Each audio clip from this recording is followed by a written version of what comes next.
These videos are the history of UNBC that time has forgot, and the early days have been largely forgotten and not documented quite well as far as I know. Although Rob Van Anderkom, who unfortunately is leaving UNBC, it's unfortunate for UNBC, but he's moving to the city. He did a series of videos called Spotlight on UNBC that excellent documentation of the early days.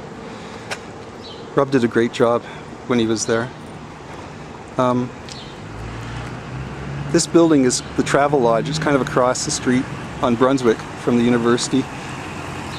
There was a restaurant in the corner. It's called Sassafras now, but at the time it was called the Gold Cap.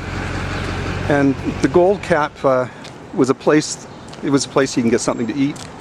I don't remember if it had a license or not, but we used to spend a lot of time over here. And there were just, like I said, there were the four of us at the time. So I'd come over with Bob a lot to get a drink, have a coffee or orange juice.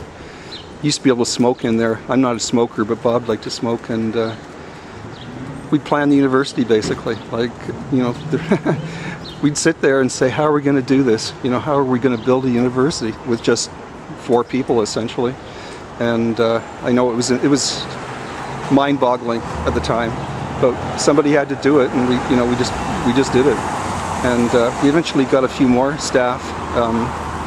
After the 4 of us, there was Pete Coratash, Vance McFadden, Sherry Reed before we moved up the hill arrived, and we thought we were going to have about 25 people working at the university.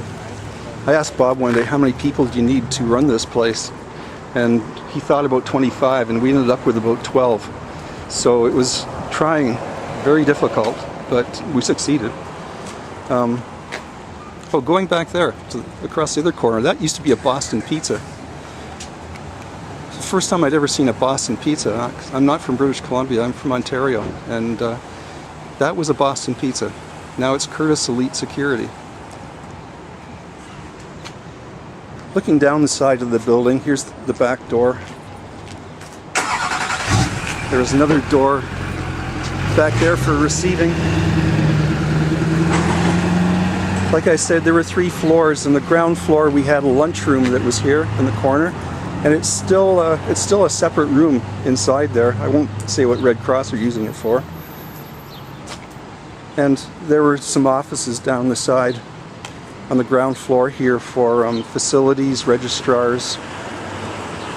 Second floor, those were all dean's offices at the windows. So it was kind of an academic area. And Patapavu, the librarian, was there as well. The mailroom, I think, was up there. Glenda had her station up there. And Glenda's just retired, Glenda Sullivan. Then up on the 3rd floor was strictly administration. That's where our offices were. The directors ended up with the window offices and cubicles. Accounting was up there, human resources, and except for down in the corner, Jeff Weller, up in that corner there, Jeff Weller had his office.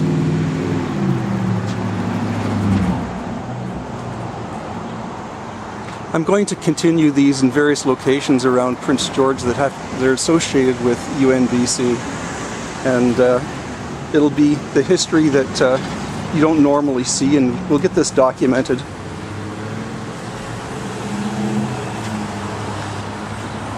Thanks for watching, everyone.